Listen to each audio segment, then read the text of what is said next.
Uh,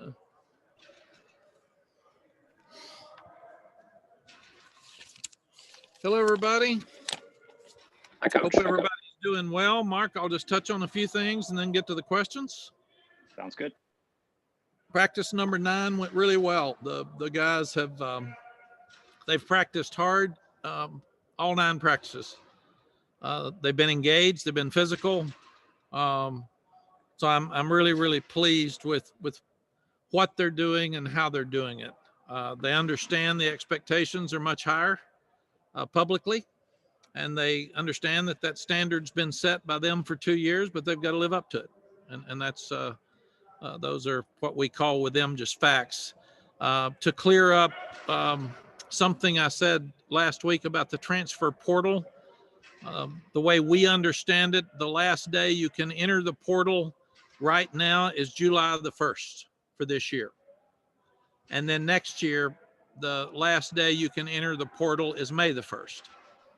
So I'm not sure why we're giving guys more time this year than next year, but that's what we're being told will be those dates. And that's important.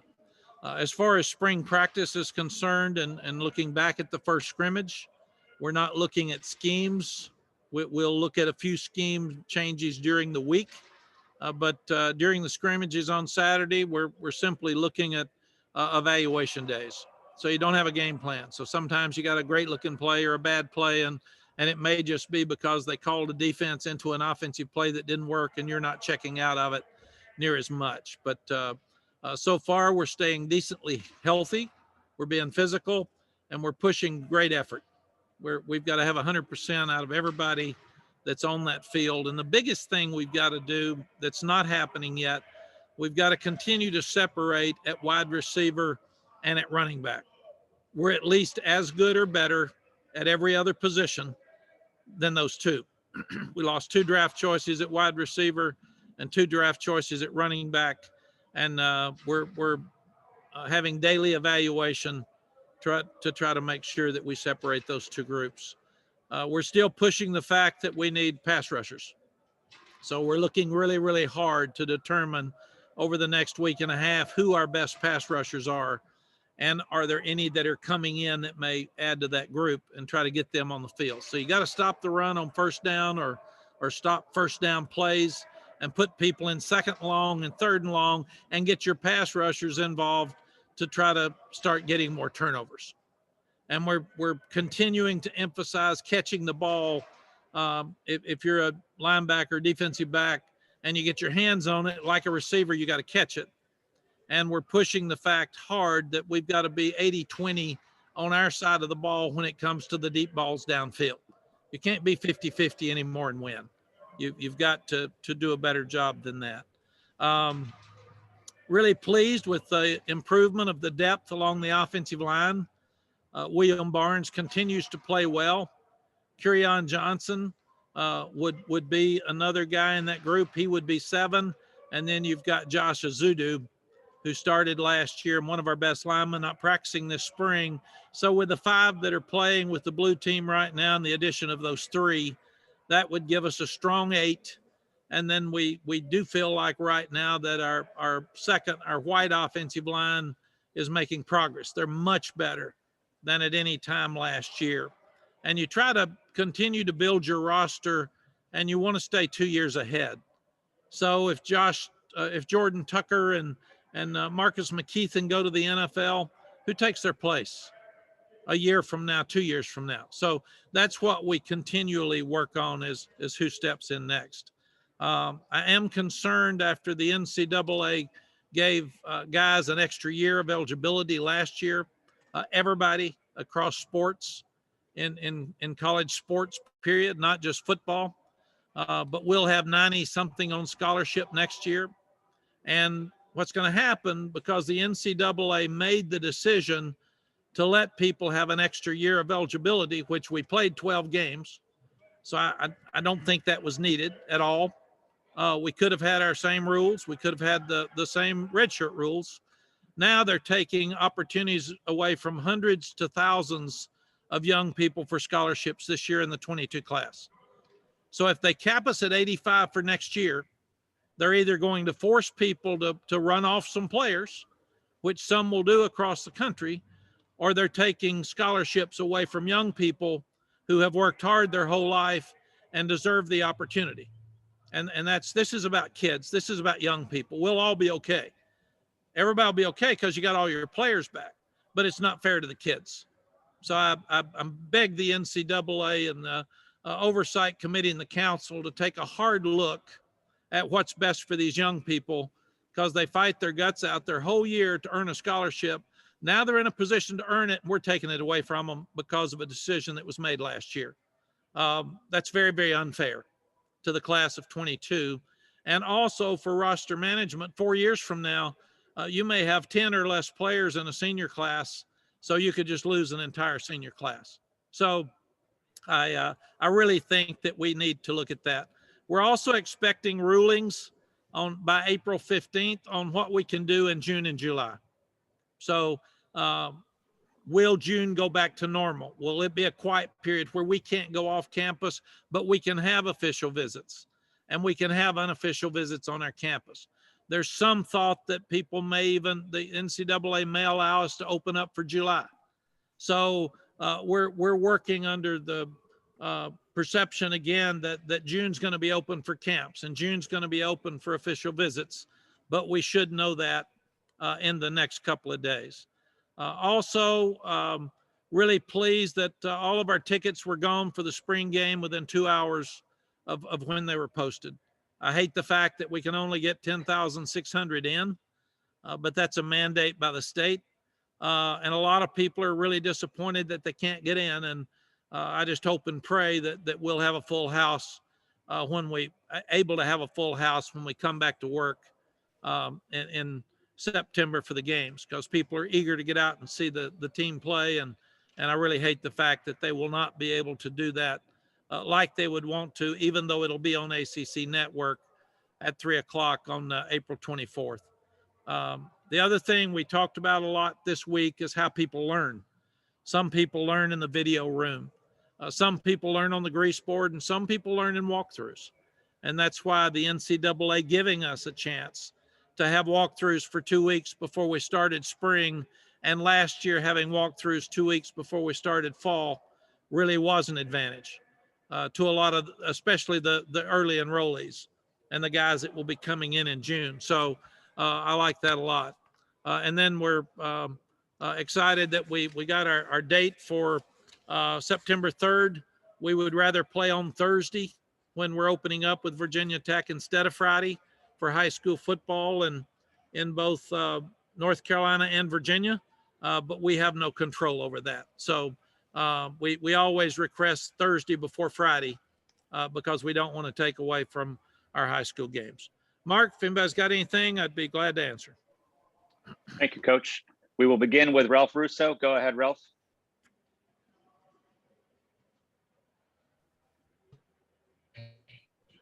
Hey, Mac. I wanted to ask you a little bit about, you brought up some of the transfer rules that are faced with the reality of the fact that, players will be able to transfer and immediately play, which will probably mean an uptick in transfers.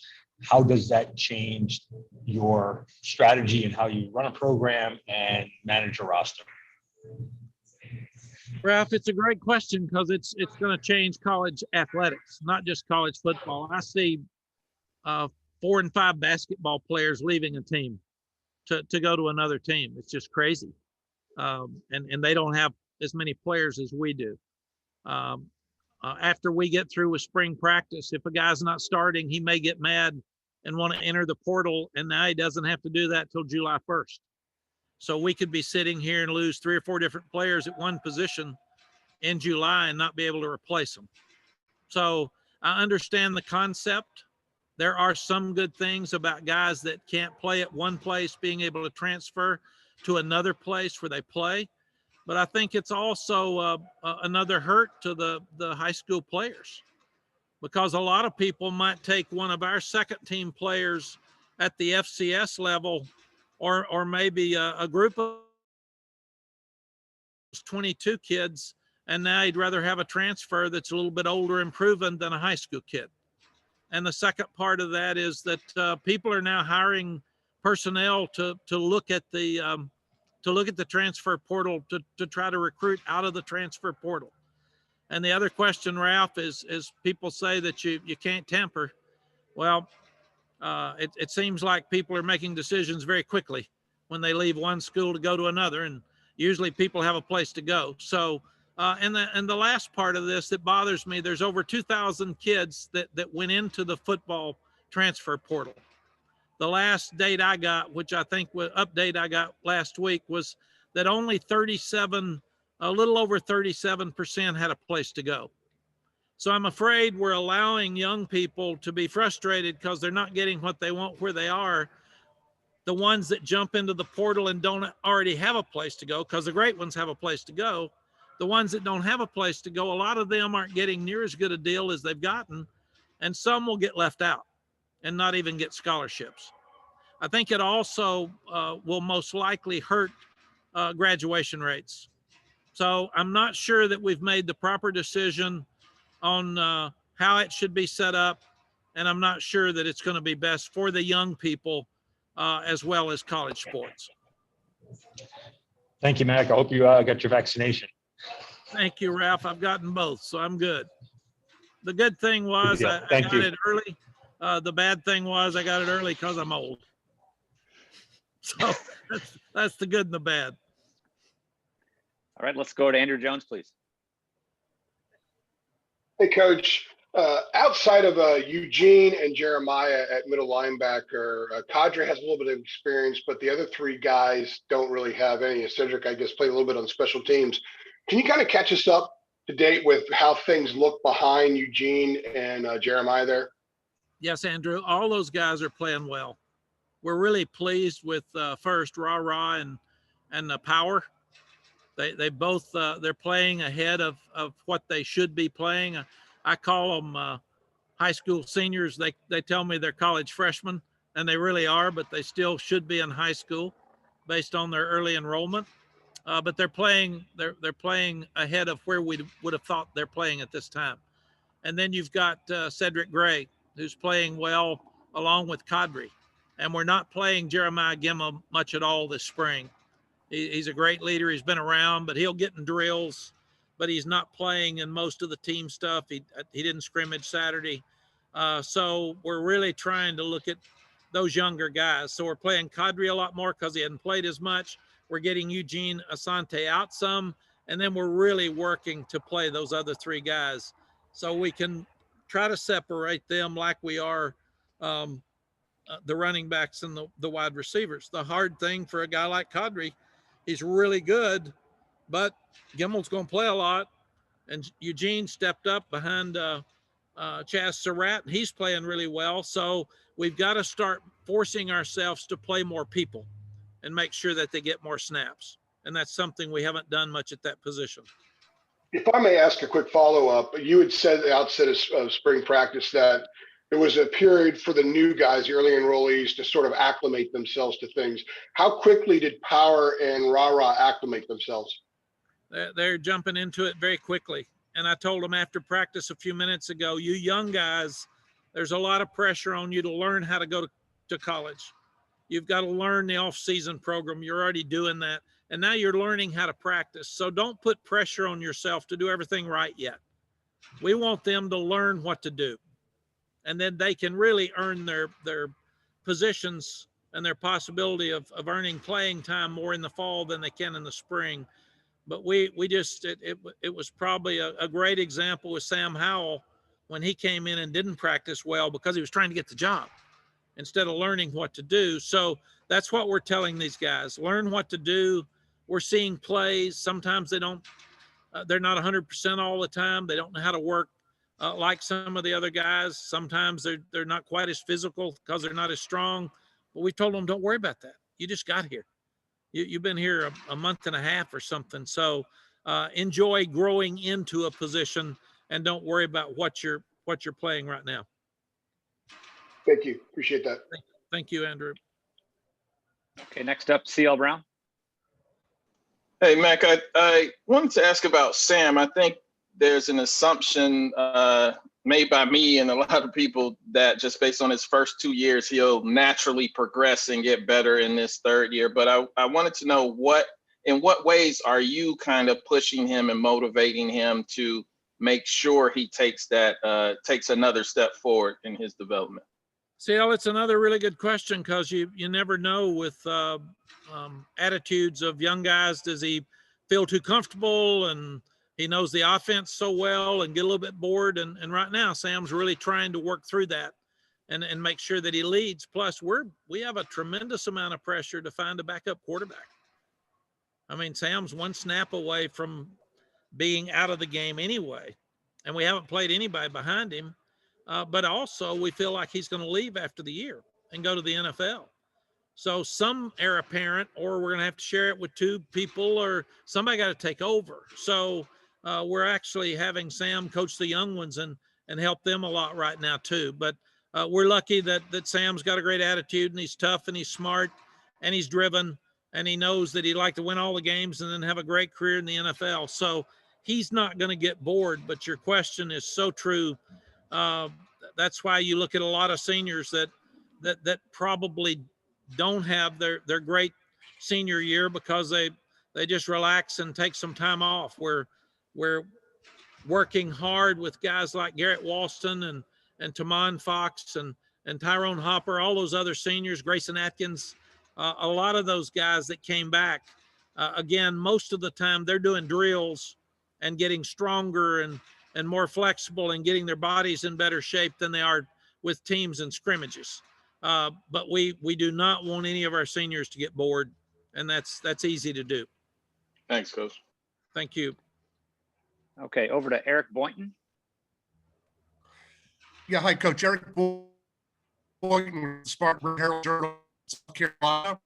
Last year, with Carter in mind, 3 they were within 1 carry of each other. They both caught an amount of passes. What kind of the key is as far as having almost a perfect rotation when you have 2 talented backs? Do you go in with a set plan every game? Is it more by feel, or how did you manage to get these 2 talented guys an almost identical amount of carries a year? Eric, I'll give all that credit to Robert Gillespie. He managed it. I stayed out of it because it was working. First, the 2 young guys, Javante and Michael, liked each other. They respected each other. They didn't care who scored. So Robert had a great feel of when to take them out if they looked a little tired, or if a guy had the hot hand, keeping him in. And I will say, for the 2 years we've been here, it was never in question. Neither running back ever said, man, I didn't get enough touches, or even when we had Antonio Williams, they still alternated the guys well. So Larry Porter's working toward figuring that out right now. But I thought that Robert Gillespie did as good a job coaching those 2 guys and balancing their snaps and their reps and keeping them both healthy and fresh as anybody I had ever seen. And I was like you, every week I'd look up and I'd always wonder. I'd come in after the game, I'm watching the video, and I'd look at the carries, and they're all about exactly the same every week. And he signaled in the plays, so he and the players just had a great knack of figuring that out. And Larry's got to do the same thing. Over to Dina King, please. Hey, Coach. What have you liked at what you've seen from the backup quarterbacks? Dina, I think that Jacoby Criswell is better than he's been for the year that he's been here. He made great progress in Saturday scrimmage. Still missed a couple of throws that he's got to hit, but he seemed more confident and he seemed more in control. Drake right now is more like Sam when he got here. And Jacoby didn't have a spring practice, so that's unique in itself. But Drake's trying so hard that you can tell he runs better than anybody dreamed he could run at 6'5". He's very accurate. He's got a strong arm. He's smart. He's going to be really good as well, but probably pressing a little bit some right now. And Jefferson Boaz he's got some upside too. He's made some good plays. He's thrown the ball well. We forget that he was the player of the year in, I think, basketball, football, and baseball. So he's a really good athlete, and we need 4 quarterbacks, and we've got to keep those 4 any way possible. So I don't see that spring. I think it'll be more like Sam and Jace and Cade when we first got here. I think that the backup will probably be separated more in the fall, just because it's the first spring that Jacoby's ever been through, and the same with Jefferson. I mean, the other guys, Drake, those guys just haven't been through spring, so they're working through learning what to do right now with the offense. One more thing, seeing you were going to play some golf. Have you been working on your golf that you're going to be teaming up with Coach Williams? No, Dana, I'm in trouble. Coach Williams is probably playing more golf than I am, and he was better than me when he wasn't playing as much. And I've got some people calling me for tournaments, and I'm thinking, how ugly is that going to be? So I think what I would advise for the tournaments I'm playing in, if there is a crowd, they need to back way up, especially when I'm teeing off. So right now, I'm a lot more worried about getting better than my golf, but my golf will have to catch up. I'll just have to compete. I do know this, Dina, if you're playing great golf while you're the coach, people are questioning your coaching. When they see me swing, they're going to say, that guy has not spent any time on that golf course, man. So I know he's working. So at least I'm going to look like I've been working. Thank you. Thank you. Davis Wallace, go ahead.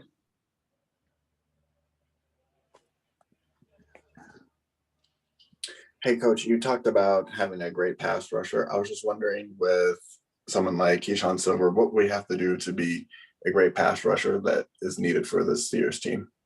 Davis, we're really lucky that Javari Ritzie and Keyshawn came in. They're both 6'5", 6'6". One's 285, one's 306 pounds. And they look really good. They do not look like high school seniors. And we're really pleased with both of them. Keyshawn has had a sprained ankle since about the second time we've practiced. So he's fighting through it, but he hasn't missed practice, but he's really fighting to try to get out there and get well and be 100%. So I can't wait to see him 100%. And Javari's just been killing it. He's been all over the place. And so those 2 young guys, I think both have a chance to be superstars. All right, thank you. Thank you, Davis. Okay, Ross Martin, go ahead. Hey, Coach Brown, you've mentioned William Barnes a lot, and I think other offensive linemen have mentioned him a lot. And he was a 4-star. I think he was the highest ranked recruit in his class. Just wondering what you've seen from his development, why you think he's got to where he is now, what he's done to kind of get to the point where he is one of those rotational guys in your top 7 offensive linemen. Yeah, Ross, we're really excited about William. He struggled for the 2 years we've been here, or the 1 spring and the 2 falls. And he was at 242 pounds, and now he's 342 pounds, and now he's at 320. So he's really lost a lot of weight. He's working really hard with our nutritionist to keep it down. He's gotten much stronger, and he made good plays in our year and a half or 2 falls with him, but he wasn't consistent. And I thought he looked good again today in our 9th practice. And every day I see him, I come out and say, give me another one. Give me another one. We're doing good, man. But he could go in the rotation with the blue team today. And that's something he could not have consistently done in our previous 2 falls. So he's been one of the biggest surprises and most exciting players right now for us moving forward this spring. And I'm happy for him. He's a great student. He's a great young man. He was very highly recruited. Everybody always asks, why isn't he playing? Why aren't you playing? And now the light comes on at different times for different people. And I really think it's his time to step up and play. And then he would be in a great position to step up and take either Jordan Tucker's place or Marcus McKeithen if they decide to go to the NFL in another year. Yeah, so you just mentioned a tackle and a guard. Is he playing mostly at guard, or where is he rotating in at? Stacy Searles, our offensive line coach, is using Curion Johnson at both center and guard, He's using Marcus McKeithen at both tackle and guard, and he's using William Barnes at both tackle and guard, and on either side. And he's doing the same thing with Josh Azudu when he's in there. Stacy really loves to build depth that way. So to have your best 5 playing when they're rested, he wants to make sure that they're very well versed at each position. Great, thank you. Thank you, Ross. Greg Barnes, go ahead. Mac, I sense some frustration with the communication from the NCAA and how some of these things are being handled, whether it be the transfer portal or the scholarship situation for 2022. You've talked in the past about a need for a college football commissioner. Is there any avenue right now available to you and other head coaches to share these concerns with the NCAA and maybe get some quicker action on these items? Greg, there's really not, and it is a frustration for me. I love college football, and I've been doing this my whole life. And one of the reasons I came back was to try to help, and I want to be a voice. And a lot of coaches, younger coaches or coaches that may be under some scrutiny at their own jobs, can't speak out, and I can. And I want the NCAA to start listening to coaches more. They're not. Sometimes athletics directors are listening to the coach, and then they'll go vote in a manner that the coach doesn't care about. So our coaches need to have a bigger voice, needs to be stronger. The oversight committee right now, which is making a lot of these decisions, has one coach on it. It's David Cutcliffe, and it's a big committee, and he gets worn down because nobody listened to him. And it's not best for young people if they don't have coaches involved. We've got Todd Berry at the American Football Coaches Association, and Todd's not on any of these committees. They won't listen to him. So I'm really, really concerned that even name, image, and likeness, everybody wants to help the guys, but we don't know what that means. It's been out there for a year, and we don't know what it means. And we don't know when it's going to place. And all of us are trying to help young people, and we're trying to help their branding, and we're trying to help them when they get out of school. But what does name, image, and likeness mean? And now it's in the political realm, and it's all over the place. We still don't know what it means. So we're being asked about it. Athletics directors have tremendous amount of pressure on them about name, image, and likeness. They don't know what it means. And then the NCAA gives all these kids and all these sports an extra year back, while universities and athletics directors are losing money. And we don't even think about that. We don't think about how they're going to pay for all this. So you lose millions of dollars on a year with COVID and give extra people opportunities. So you're putting pressure now on that athletics director or those coaches to determine, we don't have enough money to bring you super seniors back. So the schools with money are going to treat the kids better than the schools that do not. And then I'm passionate. If I had a son or a grandson right now that was in the 22 class, I'd be furious. I'd be raising Cain, because it's not fair. It's not fair that maybe you don't have enough money to go to college, and you've worked your whole life to get to a point where you get a scholarship, and now the school can't give you a scholarship because they don't have one. That's not fair. And those young people shouldn't be punished because of a decision we made at the NCAA level for everybody else. And we're still sitting here right now in the middle of April. We don't know how many we can offer, and we're offering scholarships. That's not fair. That's putting coaches in an awful place. We don't know that we can have camps, and that comes up in June. And we're inviting kids to camp. People are paying for their admissions to camp. We don't know if we're going to have it or not. We don't know about summer vacations for coaches. They don't even know if we're going to be out in July or not. Come on, man. Tell us what to do. Talk to us. Ask us questions. And Greg, that's why I think it's time to get a commissioner that would be, the NCAA is involved in so many different facets. They just got through with March Madness. Get us a commissioner that cares about us. Get us somebody that'll listen to our needs, and get us somebody we can talk to and share these frustrations, because nobody at the NCAA level is going to have to talk to that parent about not having a scholarship. I've got to explain to them why their son can't go to college. And I think that's very unfair. And I really hope that the NCAA, the oversight committee, will revisit it, because I know athletics directors don't have enough money. And I know that's a problem. So a lot of athletics directors probably say, let's just let it go this year. This is about the kids. This isn't about money. This isn't about who has it. So let each school do what they need to do. Let each school give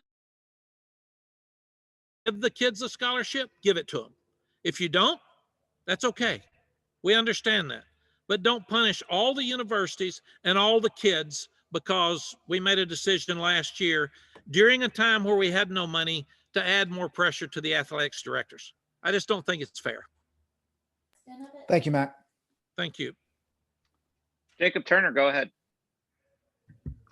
Hey, Mac, how is the running back room shaking out this spring? I know we've talked to you a little bit in the past about it, in the times we've talked to you, but are you seeing any guys maybe emerge in that room that, maybe weren't a couple weeks ago? Yeah, Jacob, but another big discussion yesterday about that room, because that room concerns me. I mean, that room's not going to be as good or probably as productive as it was last year. I think we'll be more like we were 2 years ago. But those two guys were special that we had, and we all know that, and you just don't replace them. So you've got Josh Henderson, who made some big runs on Saturday. You're looking at that he and British Brooks have been around, but you're really trying to evaluate Ty Chandler, who just got here. So we've seen him 9 practices, and every day that I watch him, he impresses me more. He can catch. He's 209 pounds. He's running better up inside. He's got, tremendous speed outside. And he stepped up. There was a play that I think it was Miles Murphy that there was a mistake up front Saturday, and he came free, and Ty just stood up and blocked him on a pass protecting issue. Younger guys probably aren't ready to do that yet, but we've said this guy's played against the Auburns and the Alabamas and the Floridas and the Georgias. So he's played a lot of football at a very high level. So I'm very, very impressed with Ty. And I'm so glad that through the transfer portal that we talked about, that we got him. He puts an older guy in that room with a lot of experience. And then you've got to look at the other 3 guys that are there. And DJ Jones is a guy that he had the sore ankle again Saturday. So he had the hurt foot for the bowl game. So he's got to stay well. But he runs really fast. He catches. I like what I see. But he's got to stay out there. He was banged up with an ankle his last year in high school. So we got to make sure that he gets well. And then you look at Elijah Green. We talked about he wasn't with an offense in high school that threw the ball. So he's working really, really hard to make sure he can catch the ball out of the backfield. And he's fighting it every day, stays after practice every day to do it. He's got some speed. Daryl Moody and I were talking about today. He even has a little bit of some Randy Jordan in him. He stops, he's getting better patience, but he's got great speed when he bursts. And then you've got the 232-pound quarterback, Caleb Hood, who did some good things early on Saturday. And then when it was late, I told Jay Bateman, you kept Boykins on the line of scrimmage, so Caleb couldn't run. I wanted to see him run, so please back your safety off. So I got a chance to watch him at least make some plays. But Caleb looked good again today. So our problem is we've got probably 5 or 6 in there, Jacob. And what we've got to do is we've got to narrow down the reps and start looking at the role for each one. I think we'll be more like we were 2 years ago because we had Antonio Williams and he had a role and he did a really good job with his role. And then even when he got in the games and got hot, he stayed. And then you had Javonte and Michael that kind of had their role too. And we forget Javonte started as a short yardage and goal line guy and had a full year of that. So we've got to figure all this out. And that's why every practice right now is so important. I mean, we can't have a bad practice because we're making decisions. And I told the guys this morning, and it goes back to being honest and having uncomfortable conversations with them. We're going to make decisions here in the next 2 weeks on where you fit. And after spring practice, you young ones, we won't know yet, but you older ones, we're going to tell you, here's the role we think you're going to have. And if you don't like that, I understand. talk to your coach about it, and we'll help you get somewhere else if you're going to be here. Don't stay here and be miserable. Don't stay here and be mad. Stay here and compete if you want to, but if not, that's what the transfer portal's for. We'll help you. And that's where it's really changed. We would have never had these conversations before the last couple of years. And we may have some really good players that are not starting because they've got a great player in front of them that are young that leave. And I hate that. I just hate it. But we're going to tell them the truth, and it is what it is. And that's just a product of the transfer portal. Thanks, But Matt. again, wide receivers, Jacob, and running backs have to separate. Okay, let's go to Chapel Fowler. Yeah, Coach, you mentioned with the dead period looking like it's going to end in June. Can you kind of just reflect on how your staff adjusted to virtual recruiting for over a year now, and how helpful it would be to have some form of in-person stuff back? Yeah, Chapel, if you can imagine, we were okay with the 21 class because we had met them. They had been in our camps as sophomores or juniors.